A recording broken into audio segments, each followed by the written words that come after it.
La 13e candidate à présent, c'est Maëva Badré, qui nous vient de l'Université de Genève. Bienvenue. De la faculté de médecine, avec des beaux panneaux. À côté de vos recherches, Maëva, vous êtes médiatrice scientifique au Bioscope de l'Université de Genève et vous y animez des ateliers sur le développement du sexe biologique, c'est-à-dire qu'on fait des organes génitaux en pâte à modeler pour mimer le développement embryologique. Et faire des pénis, des vulves, des clitoris en pâte à modeler, ça permet de parler d'égalité, ça permet de montrer que les organes sont plus similaires qu'on pense entre eux, et de faire de la promotion de la santé sexuelle. Eh bien, vous allez continuer à nous parler de ce sujet, Maëva, en nous présentant votre thèse « Architecture fonctionnelle détaillée du clitoris ». On va toutes et tous prendre des notes, interro écrites à la fin. Non.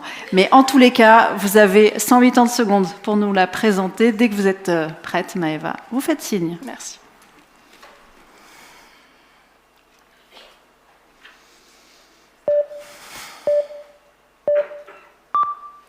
Un bocal, avec dedans un pénis humain coupé.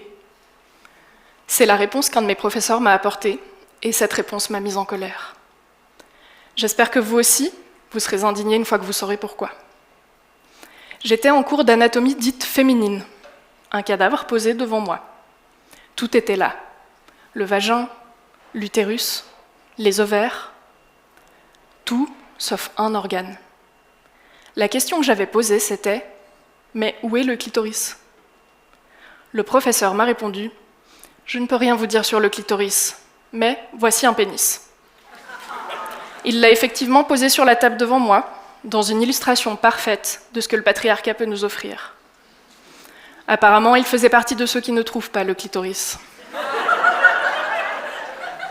Comment est-ce qu'on peut négliger autant les organes génitaux de la moitié de l'humanité ? Attention, hein, les fonctions reproductives sont importantes et elles sont étudiées. Mais une des dimensions négligées de la santé sexuelle et une des fonctions biologiques de notre corps, c'est le plaisir. Maintenant que j'essaye moi-même de comprendre ce qu'est un clitoris, je les dissèque sur des corps donnés à la science, et je les mets moi aussi dans des bocaux.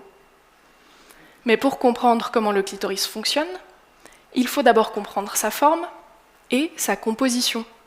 Il faut pouvoir le regarder sous un microscope. Pour ça, je peux en faire des tranches, extrêmement fines, tellement fines que la lumière du microscope peut passer à travers et qu'on peut observer chaque cellule, chaque nerf ou chaque vaisseau sanguin. Le problème, c'est que sur des tranches, les vaisseaux, on ne sait pas d'où ils viennent ni où ils vont. On aimerait pouvoir regarder à l'intérieur de l'organe sans avoir à le couper, comme s'il était transparent. C'est ce que je fais dans mon laboratoire. En rendant le clitoris transparent, la lumière du microscope peut passer à travers, et on peut suivre la trajectoire de nerfs, qui permettent des sensations, ou de vaisseaux sanguins, essentiels pour l'érection du clitoris. C'est une cartographie en 3D de tout l'organe, avec une précision microscopique. C'est important, parce que comme tous les organes, le clitoris peut être malade, avoir des kystes ou des cancers. Il peut être blessé lors d'accouchements ou d'accidents de la route, mais aussi lors de procédures non consenties, comme les mutilations génitales féminines qui touchent 230 millions de femmes et de filles dans le monde. Le clitoris peut avoir besoin de soins ou de chirurgie, mais pour soigner, il faut connaître.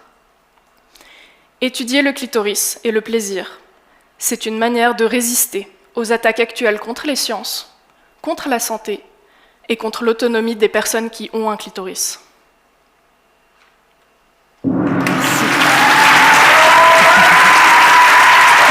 Merci Maëva.